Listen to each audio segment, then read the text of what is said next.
The purpose of my work changed once I was introduced to innovation.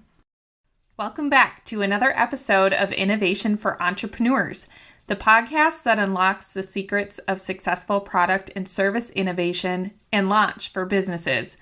I'm your host, Megan Anderson, innovationist, startup COO, and founder of Your Business Copilot, here to guide you through the exciting journey of entrepreneurship and innovation.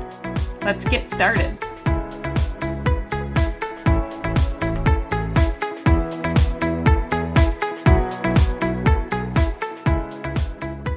Ready to geek out on all things innovation.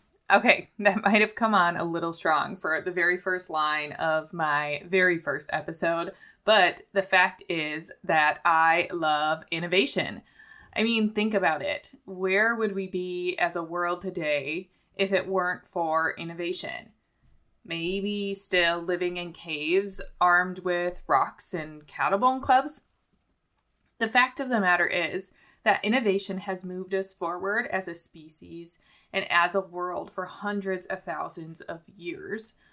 First, I want to mention some of the greatest inventions of all time, starting with those that you may not even think of as innovation because they've been around for our whole lives. Things like language, the alphabet, fire, farming. I mean, truly, where would we be without those things? Now, what about the engine, the light bulb, the telephone? Let's just take a moment of appreciation for how far the telephone has evolved over our lifetime. It wasn't just 20 years ago I would watch the letters of Carpe Diem appear one by one on my mom's Nokia brick phone each time she started it up to make a phone call, and then would proceed to shut it back down afterwards. Now, people are fully running businesses from their phone, all thanks to innovation. You may be thinking, how did a small town girl grow such a passion for innovation?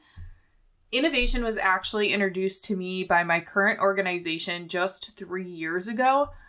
Of course, I knew what innovation was before then, but this is where I really learned how to apply innovation, and when practiced right, the opportunities it can open one up to in their businesses.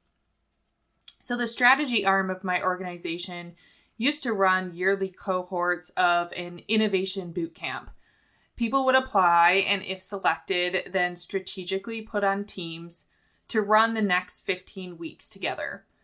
We were learning innovation while applying it. I like to say, building the plane as we flew it.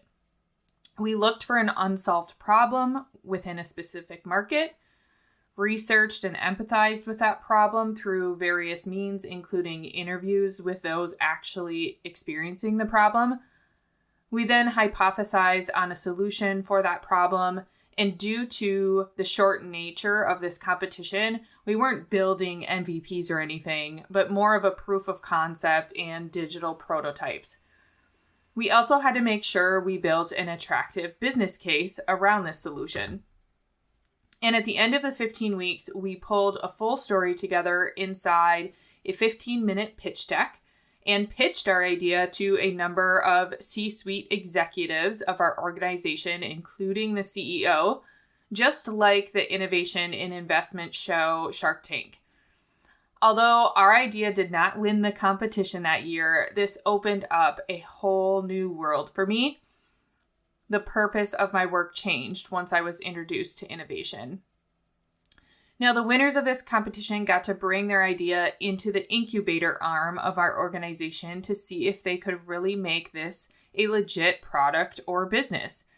And as I said, our idea did not make it. However, there was another project in the beginning stages of the incubator where just one other person was working on it at the time. Those that ran this program thought I may be a good fit for that initiative. So I met with now my business partner, fell in love with the project, and that is how I began in the startup space. So for the next 3 years, we would work to validate this innovation in the med tech space, working closely with early adopters to bring this new product to market. The more I worked in the startup space, the more I grew to thinking this is exactly what I was meant to do. Often I would be asked by mentors, what do you want to do? Who do you want to be in the next in the business world? And I could never confidently answer that. Everything seemed too singular. One of the biggest reasons why I love innovation in the startup space is because I get to practice lots of skills. Building products, using creativity, working closely with customers, sales, business acumen. The list goes on and on. Concurrently, while putting innovation in business startup into practice, I've been diving into literature and podcasts on the subject. But one thing I've come to notice is there's a bit of a gap for those just leaning into the space, the aspiring innovationists and future CEOs. If I had taken a dive into some of these books and podcasts 3 years ago, I would have been completely lost and therefore lost interest.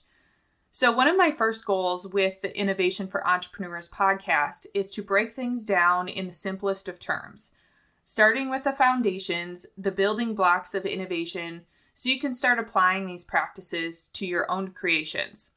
We will talk about things like market research, MVPs, prototyping, design thinking, user experience, IP, go-to-market strategy, monetization, value proposition, and more. You can expect solo episodes where we are breaking down concepts and looking at successful ways to actively implement these practices. You'll also hear from guest entrepreneurs who have gone through the trenches and put in the sweat equity. Together, we will learn from their mistakes, while also hearing about some pretty cool new innovations that are coming to life. I strongly believe in taking care of ourselves as entrepreneurs. There's a time to burn the midnight oil, but we also need space for rest and replenishment. So on an occasional Sunday, I'll release a guest episode promoting self-care. We have one coming up soon where I speak with a brain expert on things like brain processing power and effective strategies on how to healthily manage your brain when you start slowing down or the creative juices just aren't flowing as strongly. A reminder that traditional episodes will drop on Wednesdays. Next week, we are diving headfirst into an introduction to the innovation framework and how use and application of this framework can move your ideas and businesses forward faster, more strategically, and more successfully. Don't forget to subscribe so you don't miss it. And at the end of each episode, I like to leave you with at least one actionable tip to help you in your entrepreneurial journey. I had to remind myself of this while creating this very episode. Lots of great people generate great ideas. Those who are successful take action on those ideas. And those most successful keep pushing through the uncomfortability. Progress is never made being comfortable. So get uncomfortable and let's get those innovations out there. Until next time, carpe diem.